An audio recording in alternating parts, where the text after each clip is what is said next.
Good morning, students. Today I will take topic of tenses. Earlier I had completed your topic article and sentence. Students, government ने decide किया है कि only 50% course आपके exam में आएगा. That's why we had to choose some portion literature and grammar. इसलिए हमने क्या करा है कि आपके कुछ चैप्टर इंग्लिश लिटरेचर से लिए हैं और कुछ पोर्शन इंग्लिश ग्रामर का लिया है, जो कि सिलेबस मैं आपको व्हाट्सएप पे कॉपी सेंड कर दूंगी. आप अपनी बुक में उस पर निशान लगा लीजिए. लिटरेचर में और ग्रामर में मैं आपको पर्टिकुलरली नोट्स प्रोवाइड कर दूंगी. जो भी पढ़ाती जाऊंगी उसके नोट्स प्रोवाइड कर दूंगी. जैसे आज मैं आपका टेंस ले रही हूँ तो आज मैं आपका एक ही टेंस लूंगी तो मैं आपको उसके नोट्स व्हाट्सएप पे सेंड कर दूंगी, एज वेल एज आपका सिलेबस भी सेंड कर दूंगी. आप अपनी बुक में साइन लगा लीजिएगा और ग्रामर के नोट्स अपनी कॉपी में नोट डाउन करते जाइएगा. ठीक है. उसके बाद क्या करना है आपको, first of all we will take grammar. पहले मैं ग्रामर कंप्लीट करूंगी. After that I will take revision of literature और रिमेनिंग चैप्टर. लिटरेचर में क्या है, कुछ चैप्टर तो मैंने आपको पढ़ा दिए हैं 50% के अंदर, लेकिन कुछ चैप्टर उसमें 1 और 2 चैप्टर ऐसे हैं जो मैंने आपको नहीं पढ़ाए हैं. उसको मैं कब लूंगी, जब लिटरेचर का रिवीजन करवाऊंगी. तो don't confuse. Today I am starting my new chapter tenses. Okay, now let's start our chapter. Dear students, first of all I will tell you there are 3 tenses. हमारे पास कितने टेंस होते हैं, 3 tense होते हैं. अब तीनों tense के क्या होता है, 4 पार्ट्स होते हैं. फॉर एग्जाम्पल जैसे हमारा प्रेजेंट टेंस है, फर्स्ट टेंस होता है प्रेजेंट, सेकेंड होता है पास्ट, थर्ड होता है फ्यूचर. तो हर टेंस के 4 काइंड्स होते हैं. तो पहला काइंड होता है उसमें सिंपल. फॉर एग्जाम्पल प्रेजेंट को लेती हूं मैं, तो उसमें पहला काइंड क्या होगा, सिंपल प्रेजेंट. दूसरा काइंड कौन सा होगा, प्रेजेंट कंटिन्यूअस. तीसरा क्या होगा, प्रेजेंट परफेक्ट. एंड चौथा होगा प्रेजेंट परफेक्ट कंटिन्यूअस. ये आपके 4 पार्ट हो गए.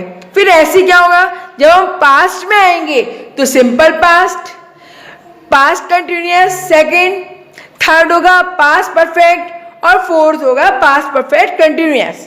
ऐसे जब आप फ्यूचर में आओगे तो फ्यूचर का भी पहला होगा फ्यूचर इंडेफिनिट यानी सिंपल फ्यूचर, दूसरा होगा फ्यूचर कंटिन्यूअस, तीसरा होगा फ्यूचर परफेक्ट और चौथा होगा फ्यूचर परफेक्ट कंटिन्यूअस. तो कुल मिला के ऐसे करके हमारे पास कितने टेंस हो गए, 12.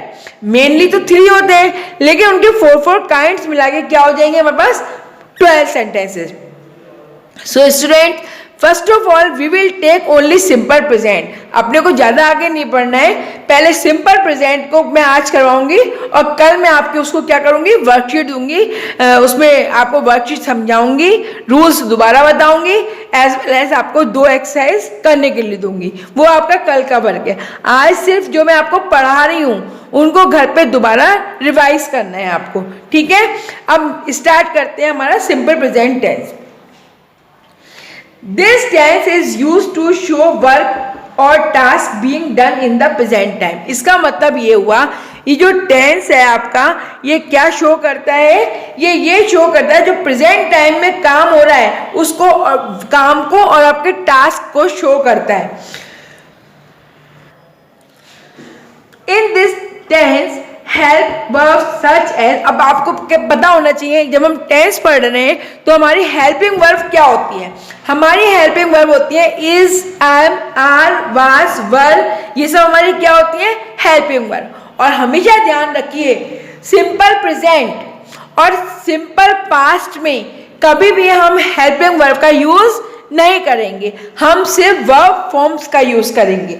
आगे देखिए सच. अब कौन कौन सी वर्ब मैंने आपको बताया, is, am, are not used. मैंने आपको भी कहा था ना ये यूज नहीं होंगी.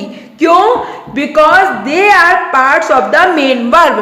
क्योंकि ये जो वर्ब है वो आपके मेन वर्ब के पार्ट्स होते हैं. एंड दे आर इंडिपेंडेंट और अनकॉमन वर्ब्स. और ये क्या होती है, इंडिपेंडेंट वर्ब्स होती हैं जो किसी पे डिपेंड नहीं है. और डिपेंडेंट वर्ब्स कौन सी होती हैं, जो वर्ब की फॉर्म्स होती हैं. ठीक है. तो इनको क्या होता है, हम जब भी सिंपल प्रेजेंट की बात करेंगे तो हेल्पिंग वर्ब का यूज नहीं करेंगे। सबसे पहला पॉइंट जो आपको अपनी नॉलेज में बिठाना है कि हम हेल्पिंग वर्ब का यूज नहीं करेंगे। अब देखिए यहाँ पे एक आपका एग्जाम्पल दिया है मैंने, ही प्लेज ही प्लेज, आपको कहीं इज एम आर दिख रहा है? जनरली क्या होता है, बच्चों से कहो कि सिंपल प्रेजेंट का टेंस बताओ तो बच्चे उसमें इज एम आर को इंक्लूड कर देते हैं, जो कि हमको इज एम आर को इंक्लूड नहीं करना है क्योंकि ये हेल्पिंग वर्ब है और हेल्पिंग वर्ब में प्रेजेंट टेंस में कोई इसकी जगह नहीं होती।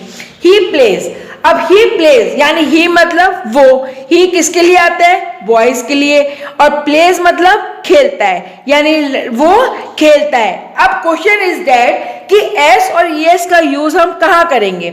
सबसे पहली बात है एस का और ईएस का यूज हम करते हैं सिंगुलर के साथ। सिंगुलर कौन होते हैं? ही, शी, इट और एनी नेम।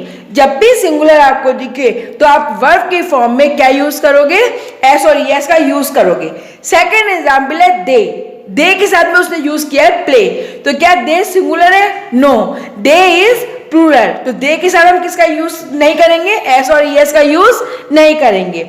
दे के साथ में उसने करा है play, I play. Rules is that in affirmative sentence, अब अफर्मेटिव सेंटेंस क्या होते हैं? एस और ES is added with the first form. मैंने अभी आपको समझाया था जब भी हम वर्ब की फर्स्ट फॉर्म को यूज करेंगे तो एस और ईएस का यूज प्रेजेंट टेंस में करेंगे, लेकिन एस और ईएस का यूज सिर्फ सिंगुलर के साथ करेंगे, प्लूरल के साथ नहीं करेंगे। First form of verb with third person. अब सिंगुलर सब्जेक्ट क्या होते हैं? अभी बताया मैंने आपको, ही, शी, इट और एनी नेम, किसी का भी नाम जब होगा वो सिंगुलर में रखा जाएगा। And only the first form without S और एस, और क्या करेंगे आप? सब्जेक्ट के बाद क्या रखेंगे? डायरेक्ट वर्ब की फॉर्म, हेल्पिंग वर्ब का यूज नहीं करेंगे। अब इसका फॉर्मूला क्या होता है? फॉर्मूला इज दैट सबसे पहले आता है आपका सब्जेक्ट, सेकंड नंबर पे आता है आपका वर्ब, यहाँ पे हेल्पिंग वर्ब आएगी नहीं तो क्या रखना है हमें? वर्ब के फॉर्म्स, और थर्ड आता है हमारा ऑब्जेक्ट, है ना। तो एग्जांपल देखिए आप, ही प्लेज, सब्जेक्ट क्या है इसका? थर्ड पर्सन प्लूरल है, और वर्ब की कौन सी है? फर्स्ट फॉर्म, और सब्जेक्ट हमारा क्या होना चाहिए? सिंगुलर, तो हम उसमें क्या लगा देंगे? एस और ईएस। अब एग्जांपल देखिए आपका, जैसे रश, रशेस, पास, पासेस, बॉक्स, बॉक्सेस। क्यों? क्योंकि जो हमने सिंगुलर है उनके क्या बनाए हुए हैं? प्लूरल बनाए हुए हैं, ठीक है।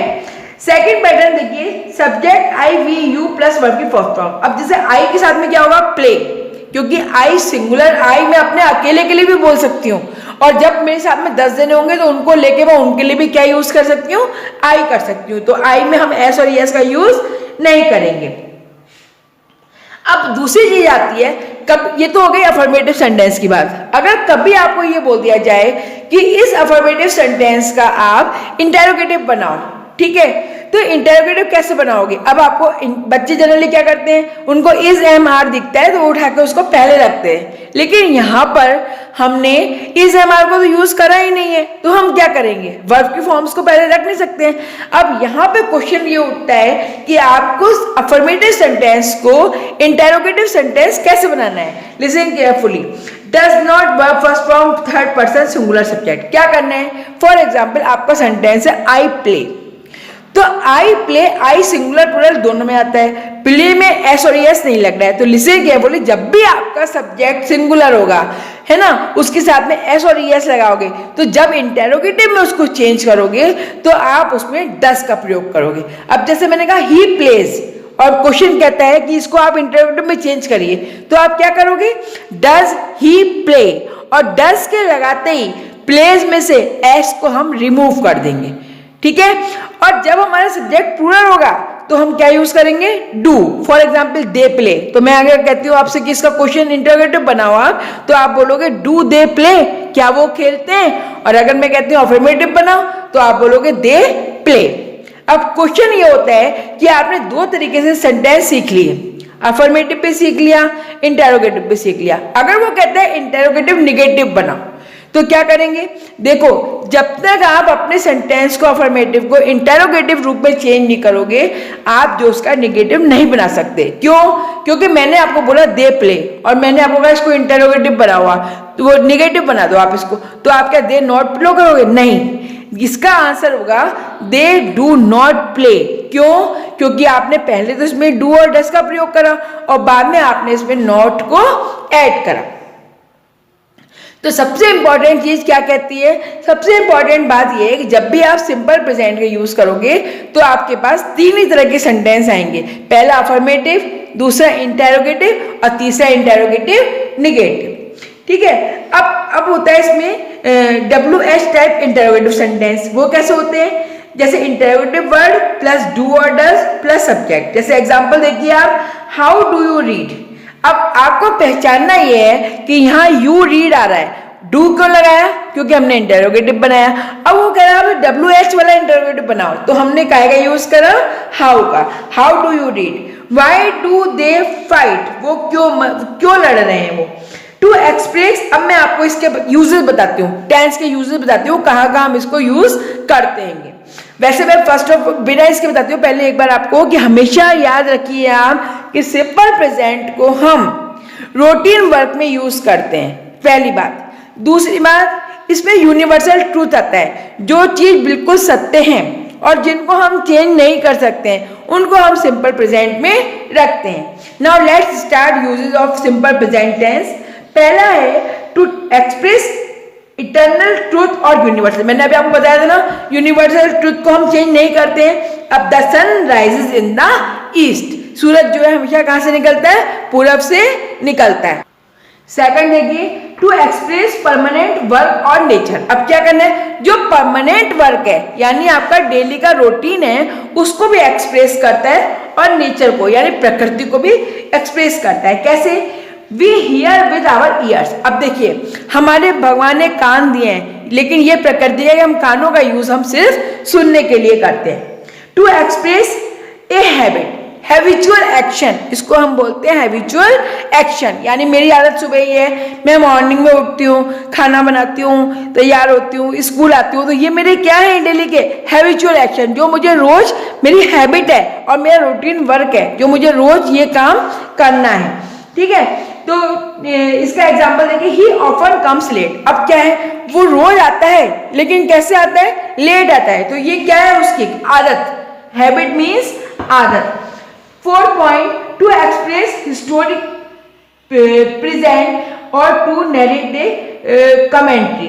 जब भी आप कोई चीज नरेट करते हो, नरेट मैंने होता है किसी चीज को बताना, कोई स्टोरी को, जैसे अपनी स्टोरी को दूसरों के सामने प्रूव करना या स्टोरी को बताना, तो भी आपका क्या होगा, प्रेजेंट, सिंपल प्रेजेंट यूज होगा। Now the battle of Panipat begins. Example number 1। Second है, the bowler takes a long run. Next use देखिए आप, simple present is use with if to express a condition. Condition मतलब होता है शर्त। अगर simple present में आपकी कोई शर्त रखी जा रही है तो आप अपना सेंटेंस किससे यूज करोगे, इफ से। कैसे करोगे, एग्जांपल देखिए आप, if he comes to him, अगर वो यहाँ आता है, आई शैल हेल्प हिम, तो मैं उसकी मदद करूंगा। यानी हमने फर्स्ट सेंटेंस को यूज करा सिंपल प्रेजेंट में और दूसरे वाले को यूज करा हमने फ्यूचर टेंस में। नेक्स्ट यूज देखिए आप, to express pre plan future programme, मतलब भविष्य के लिए कोई प्री प्लान करना। फ्यूचर प्रोग्राम, भविष्य के लिए आप कोई प्री प्लानिंग कर रहे हो, which will take place according to a fixed time table, जो आपका उसके लिए क्या है, एक फिक्स टाइम टेबल रहेगा भविष्य के लिए। क्या एग्जाम्पल देखिए, वी लीव अजमेर टुमारो। अब हम जो है कल अजमेर छोड़ेंगे या छोड़ देंगे हम। नेक्स्ट है, verb is emotion can not be used in continuous form. We say I want it, not I am wanting it. यहाँ हम आई एम वॉन्टिंग नहीं करेंगे, ओनली आई वॉन्ट करेंगे। ठीक है students, I had completed simple present tense with usages. Today your work is only you have to read this rules on this paper. Okay, now I am giving your syllabus on your WhatsApp. You note down in your notebook and tick on your book. Thank you. Have a nice day.